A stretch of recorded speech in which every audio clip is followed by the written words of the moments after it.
Today's review is sponsored by Tomber, the new dating app sweeping the internet. But everybody on there is named Tom, so the options are limited. Watch it, Alan, I'm shooting.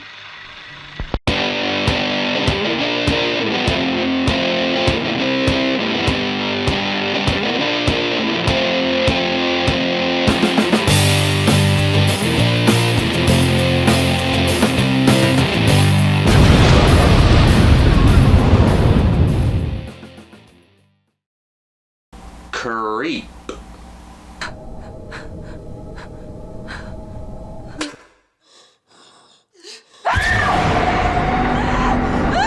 This is not the 2014 found footage Creep that a lot of people seem to be a fan of.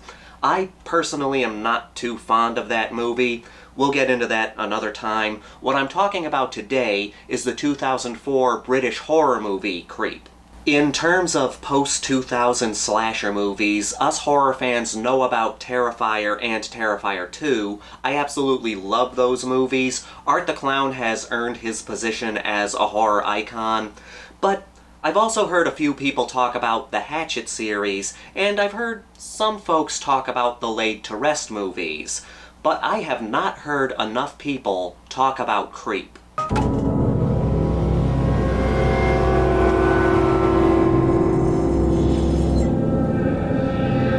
If you're a slasher fan, check this one out. It's a gem, and I take no credit for discovering this one. I found out about it 2 years ago from a video by Ryan Hollinger.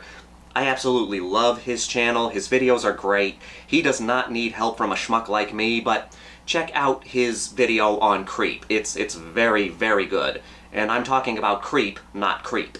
The movie takes place in the London subway system. A young woman named Kate was just at a party, and she's on her way to another party. There was drinking involved, as is the case with parties, and she's taking the subway to her next location. Due to her intoxication, she ends up passing out, and when she wakes up, she finds herself locked in the station after closing.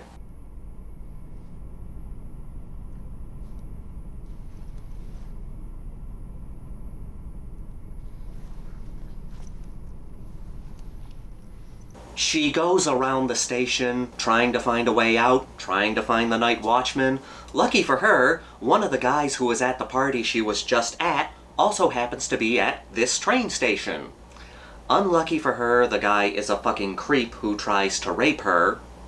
But lucky for her, somebody pulls this asshole off of her and murders him violently. Unlucky for her, her savior also happens to be a mutant who's been hiding underground, and he's now going around the station killing everybody he comes across. We follow Kate throughout this subway station as she comes across certain people who try to help her, and has continued run-ins with this savage, savage murderer. Hello?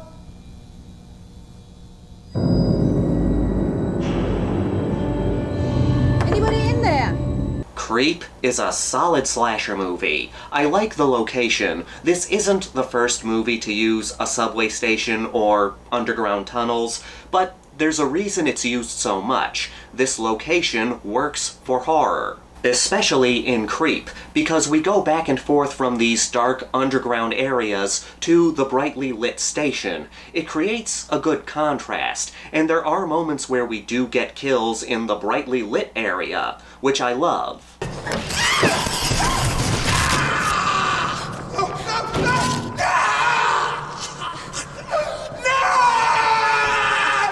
Light is always viewed as safe, and darkness is always associated with danger, so I like when movies show that danger can also happen in the light. It's one of the reasons why I love Texas Chainsaw Massacre. Now, this isn't the most original movie out there, but as a slasher movie, it's damn good. The characters aren't the deepest, they're not the most three-dimensional, but they are likable enough for us to care about them and not want to see them die. The only characters we don't give a shit about are the potential rapist, of course, we don't care about him at all, and the security guard that Kate tries to get help from, because he's a lazy idiot. Listen, just call a fucking ambulance. The guy's bleeding as soon as you confirm that, I will. Asshole! I heard that. But good! But the rest of the characters work. Our main players are flawed, but not to the point where it makes them unlikable. They just have their vices, their character flaws that they have to work through. Kate has a hard time empathizing with the homeless population, but as the movie goes on and homeless people help her in her situation, she ends up caring about them more. Look, it's the driver. I'll call for you, all right? It's not. Won't. No, I'm not leaving you here! There is one guy named Jimmy who is homeless, and he has a drug addiction, which is something that the homeless population struggles with. These are not bad people, they're just flawed. And who amongst us isn't flawed in some way, whether it be a big flaw or a smaller flaw? And if you're watching this video and you don't think you have any flaws, you're fucking lying to yourself. The security guard's killed, and Guy's dead. We have to leave right now. Jimmy. No. No! And again, these are not the deepest, most three-dimensional characters, but the movie does address their issues and still keep them likable. Now, this being a slasher movie, it needs good kills, and Creep has good kills. Shoot! Get away!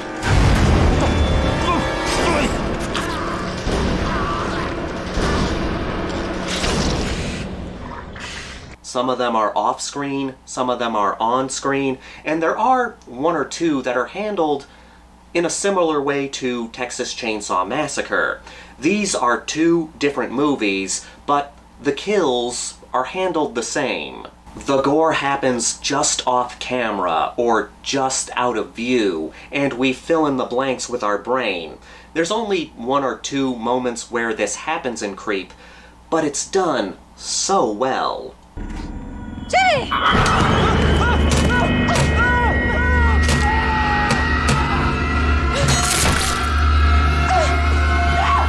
One kill in particular is so effective. I won't spoil it here because I do think it's the best kill in the movie, but it's so brutal. It happens just off camera, and it's made all the more brutal because of that. Because we're thinking of the worst shit imaginable. There is on-screen bloodshed in Creep, but the best kill in the movie makes you squirm, and you don't even see it.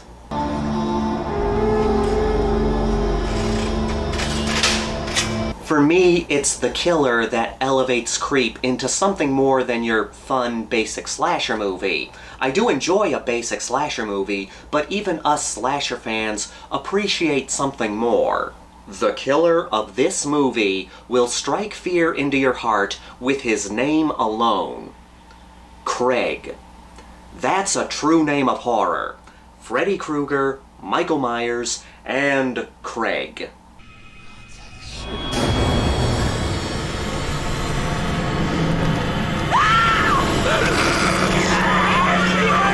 Craig is an interesting villain. We don't know much about him, but we're given hints throughout the movie that allows us to piece together what his deal is. Nothing is flat out told to you. For example, we eventually end up in this secret underground lab or hospital. It doesn't clarify which it is. And that has us think, oh, he was an experiment in this lab, or he was a patient in this secret underground asylum.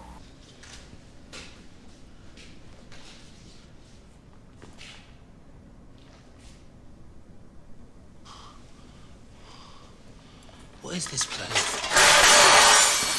His behavior tells us a few things about him without having to tell you. Now, Craig is clearly animalistic. He acts mostly inhuman, but there are moments where he does act human.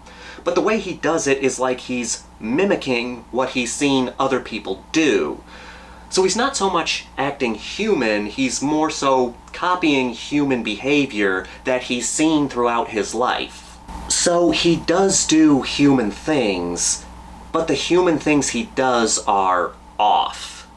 very, very off. And that makes him an even creepier villain, and a very underrated villain.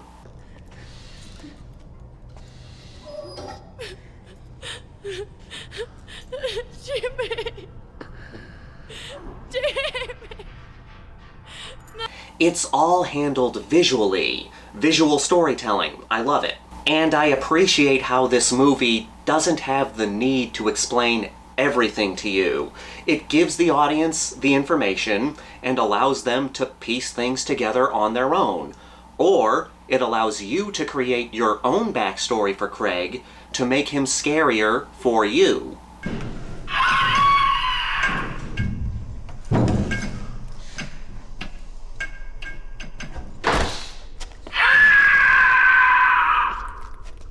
It gives the audience just enough information and treats them like they're smart enough to figure things out. Anyway, I love Creep. It may be a simple slasher movie, but it's a good simple slasher movie that's a little more.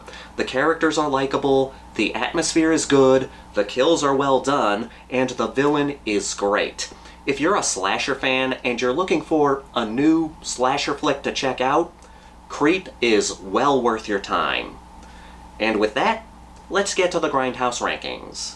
We've got a body count of 11. I think I tried not to count bodies twice, but I might have due to mangled bodies. Oh well. The kills consist of, but are not limited to, off-screen deaths, throat slashings, throat rippings, and a jagged blade through the head. Plus a very, very brutal kill that I just don't want to spoil here. It reaches the slasher requirements with a good body count, a great killer, and a variety of different kills. The characters aren't the most three-dimensional, but they are good for this movie.